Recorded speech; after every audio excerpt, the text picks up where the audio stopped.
Welcome students to our YouTube channel Kavita study Adda. Students, आज हम इस वीडियो में देखेंगे क्लास 9th साइंस का चैप्टर 5 जीवन की मौलिक इकाई।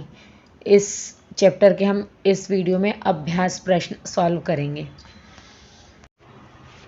प्रश्न 1, पादप कोशिकाओं तथा जंतु कोशिकाओं में तुलना कीजिए। पादप कोशिका, जंतु कोशिका। पादप कोशिका मीन्स वे कोशिकाएं जो पौधों में पाई जाती हैं। फर्स्ट, इसमें कोशिका भित्ति उपस्थित होती है। जंतु कोशिका, इसमें कोशिका भित्ति अनुपस्थित होती है। पादप कोशिका में हरित लवक उपस्थित होते हैं। जंतु कोशिका में हरित लवक अनुपस्थित होते हैं। जो पादप कोशिकाएं होती हैं वो हरित लवक की उपस्थिति के कारण हरी दिखाई देती हैं। पादप कोशिकाएं प्रकाश संश्लेषण करती हैं। जंतु कोशिकाएं प्रकाश संश्लेषण नहीं करती हैं। पादप कोशिकाएं आकार में बड़ी होती हैं। जंतु कोशिकाएं प्रायः आकार में छोटी होती हैं। पादप कोशिकाओं में रसधानियां संख्या में कम लेकिन आकार में बड़ी होती हैं। जंतु कोशिका में रसधानियां संख्या में अधिक होती हैं और आकार में छोटी होती हैं। क्वेश्चन सेकंड, प्रोकैरियोटिक कोशिकाएं और यूकैरियोटिक कोशिकाओं से किस प्रकार भिन्न होती हैं। प्रोकैरियोटिक कोशिकाएं और यूकैरियोटिक कोशिकाएं।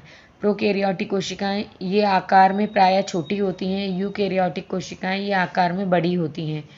प्रोकैरियोटिक कोशिकाओं में केंद्रक झिल्ली अनुपस्थित होती है। इसमें केंद्रक झिल्ली उपस्थित होती है। प्रोकैरियोटिक कोशिकाओं में अन्य अंगक या ऑर्गेनेल्स अनुपस्थित होते हैं। यूकैरियोटिक कोशिकाओं में अन्य अंगक या ऑर्गेनेल्स उपस्थित होते हैं। प्रोकैरियोटिक कोशिकाओं में क्लोरोफिल झिल्लीदार पट्टिका के साथ होता है। इसमें क्लोरोफिल प्लास्टिड में होता है। प्रोकैरियोटिक कोशिकाओं में प्रायः एक क्रोमोसोम पाया जाता है। यूकैरियोटिक कोशिकाओं में एक से अधिक क्रोमोसोम पाए जाते हैं। प्रोकैरियोटिक कोशिकाओं में वास्तविक केंद्रक व झिल्लीदार अंगक अनुपस्थित होते हैं। इसमें वास्तविक केंद्रक व झिल्लीदार अंगक उपस्थित होते हैं। क्वेश्चन 3, यदि प्लाज्मा झिल्ली फट जाए या टूट जाए तो क्या होगा। उत्तर, यदि कोशिका झिल्ली या प्लाज्मा झिल्ली फट जाए या टूट जाए तो कोशिका के अंदर का आंतरिक रासायनिक संगठक नष्ट हो जाएगा और यह अपना आधारभूत कार्य संपन्न नहीं कर पाएगा। ऐसी क्षतिग्रस्त कोशिकाएं मर जाती हैं जिसे लाइसोसोम जैसे अंगक पचा जाते हैं। क्वेश्चन 4, यदि गाल्जी उपकरण न हो तो कोशिका के जीवन में क्या होगा। उत्तर, अंतःद्रव्य जालिका एंडोप्लाज्मिक रेटिकुलम में संश्लेषित पदार्थ को गोल्जी उपकरण के द्वारा ही संचयन, रूपांतरण, पैकेजिंग और एक जगह से दूसरी जगह विभिन्न गंतव्यों तक कोशिका के अंदर और बाहर भेजने का कार्य करता है। कुछ परिस्थिति में गोल्जी उपकरण में सामान्य शक्कर से जटिल शक्कर बनती है। मीन्स जो कॉम्प्लेक्स शुगर है वह इसमें बनती है। गोल्जी उपकरण के द्वारा लाइसोसोम को भी बनाया जाता है। कोशिका निर्माण प्रक्रिया में गोल्जी उपकरण भी सम्मिलित होता है। यदि गोल्जी उपकरण नहीं हो तो कोशिका में होने वाले महत्वपूर्ण कार्य संचयन, रूपांतरण, पैकेजिंग और विभिन्न पदार्थों का स्थानांतरण भी संभव नहीं हो पाएगा।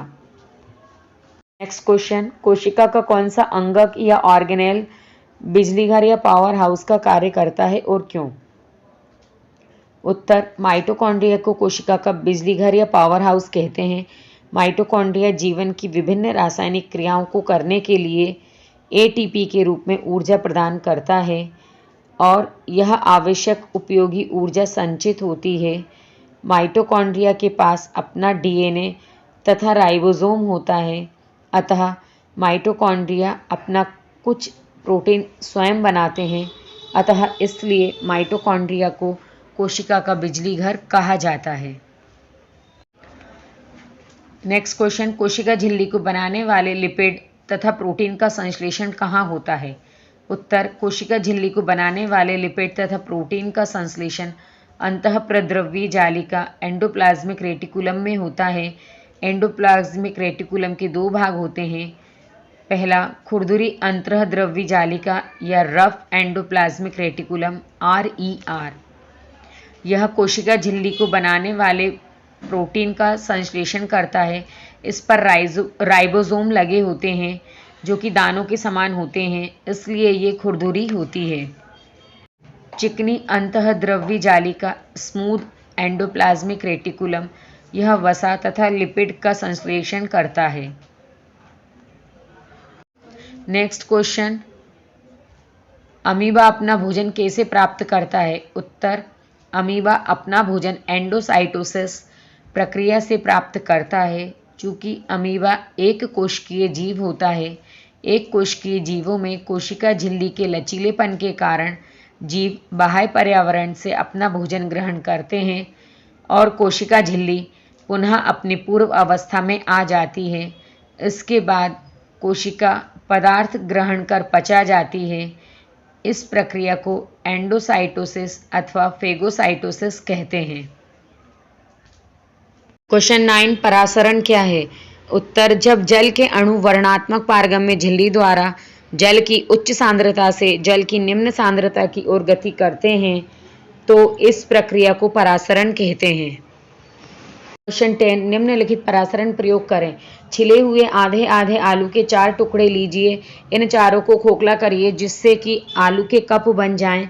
इनमें से एक कप को उबले आलू से बनाना है। आलू के प्रत्येक कप को जल वाले बर्तन में रखो। अब कप ए को खाली रखो। कप बी में 1 चम्मच चीनी या शक्कर डालो। कप सी में 1 चम्मच नमक डालो तथा उबले आलू से बनाए गए कप डी में 1 चम्मच चीनी डालो या शक्कर डालो। आलू के इन चारों कपों को 2 घंटे तक रखने के पश्चात उनका अवलोकन करो तथा निम्नलिखित प्रश्नों का उत्तर दो। बी तथा सी के खाली भाग में जल क्यों एकत्र हो गया, इसका वर्णन करो। ए आलू इस प्रयोग के लिए क्यों महत्वपूर्ण है। ए तथा डी आलू के खाली भाग में जल एकत्र क्यों नहीं हुआ, इसका वर्णन करो। उत्तर, परासरण के कारण बी और सी कप में जल एकत्रित हो जाता है क्योंकि कच्चे आलू से बने दोनों कप वर्णात्मक पारगम्य झिल्ली का कार्य करते हैं और जल परासरण विधि से खोखले आलूओं के भीतर चला जाता है। यह एक अल्प परासरण दाबी विलयन तथा आलू के कपों के अंदर जाने वाले जल की मात्रा उससे बाहर आने वाले जल की मात्रा से अधिक होगी। परंतु जब कुछ समय बाद इसमें चीनी और नमक डाला जाता है तो पुनः जल आलू के कप के भीतर चला जाता है। ऐसा बहिपरासरण या एक्सोऑस्मोसिस के कारण होता है। आलू ए नियंत्रण का कार्य करता है तथा यह एक मानक स्थिति है जिससे स्थिति बी, सी और डी की तुलना की जाती है। इससे यह इंगित होता है कि आलू कप में जल की गति केवल अंदर से खाली होने पर ही नहीं हो सकती। आलू कप ए में जल एकत्रित नहीं हुआ क्योंकि आलू के अंदर तथा बाहर जल की सांद्रता में कोई अंतर नहीं था, अतः यह एक समपरासरण की स्थिति थी। परासरण के लिए सांद्रता में अंतर होना आवश्यक होता है। कप डी उबले आलू का था जिसमें 1 चम्मच चीनी थी। उबला होने के कारण यह वर्णात्मक पारगम्य झिल्ली का कार्य नहीं करेगा, जिसके कारण आलू कप डी से जल में कोई शुद्ध गति नहीं हो सकी क्योंकि उबले आलू की कोशिकाएं मृत हो गईं, अर्थात आलू को उबालने के कारण आलू की कोशिकाएं मृत हो गईं तथा इसकी झिल्ली की पारगम्यता खत्म हो गई। क्वेश्चन 10, कायिक वृद्धि एवं मरम्मत हेतु किस प्रकार के कोशिका विभाजन की आवश्यकता होती है तथा इसका औचित्य बताइए। कायिक वृद्धि और मरम्मत के लिए समसूत्री विभाजन या माइटोसिस की आवश्यकता होती है।